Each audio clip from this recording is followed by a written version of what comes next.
Mae dod yn riant yn brofiad mor arbennig. Mae calon rhywun yn llenwi a chariad mor gry. A'r unig beth sy'n bwysig yw gwarchod nhw rag unrhyw boen na pherig.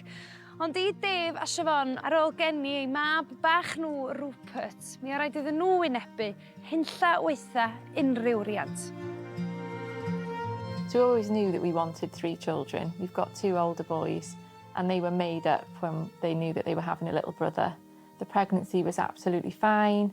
The birth went well. He did need a little bit of support with his breathing afterwards, but that was very short, and we came home. And yeah, family life as a 5 started. Ychydig wedyn daeth i'r amlwg fod rhywbeth mawr o'i le ar Rupert bach ac ar ôl nifer o brofion dwys cafodd y diagnosis o AHC, Alternating Hemiplegia of Childhood. Mae'n gyflwr prin iawn sy'n mond yn effeithio ar tua 1 mewn miliwn o blant ac yn rhannu nodweddion efo nifer o gyflyrau niwrolegol fel stroke, paralys yr ymennydd, epilepsi, Alzheimer's, Parkinson's ac awtistiaeth.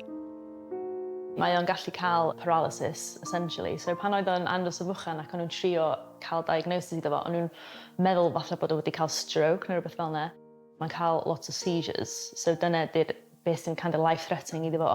Ydy, os mae'n cael seizure, mae'n gallu stopio'n adlu. Tua mis yn ôl tra'n siopa mewn archfarchnad leol, nath Rupert ddiodda ffit enfawr nath arwain at drawiad ar y galon. Ac yn y fan ar lle, roedd rhaid i Siobhan wneud CPR ar ei mab bach i achub ei fywyd. What's the reality of living with a child with AHC then, Siobhan? He's such a happy boy, and one minute he's laughing and smiling and playing, to having one of his episodes which very quickly escalate and he stops breathing, which is scary and has happened 3 times now. Ond mae yna obaith ar y gorwel. Mae triniaeth a iachad llwyr i'r cyflwr yn cael ei ddatblygu draw yn America o fewn y misoedd nesaf. Ond mae angen codi arian sylweddol fel bod Rupert yn medru derbyn y driniaeth. A mae yna gefnogaeth wedi dod o bob cwr. Everton ydi tîm y teulu ac fe oleuwyd Stadiwm Hill Dickinson i godi ymwybyddiaeth yn ddiweddar. Ond yn ogystal â hynny, mae yna ymdrechion arbennig o fewn y gymuned leol. A Harry o Rhuthun yn un sydd eisiau helpu. Ra fi gweld ar Instagram a social media, oedd o'n gwneud fi teimlo bach yn drist am fo, so dwi wedi ofyn i mam gael cefnogi a wneud fel milltir pob un dydd i fo. Faint ti'n gobeithio fydd wedi godi erbyn y diwedd? 800.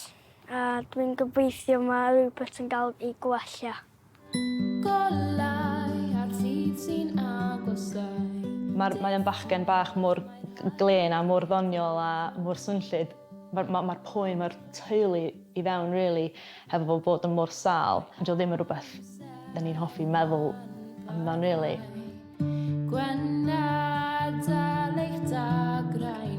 Every parent watching this story it's just heartbreaking to hear what you're going through. What keeps you going? Seeing how he gets through it carries us through, and the support we've got around us from the community and seeing everyone come together, it really does give us that bit of hope. You know, Rupert's rainbow, we just need the rainbow to spread further, and it really does give us hope that we may get there, and we will do everything we can to make sure we do.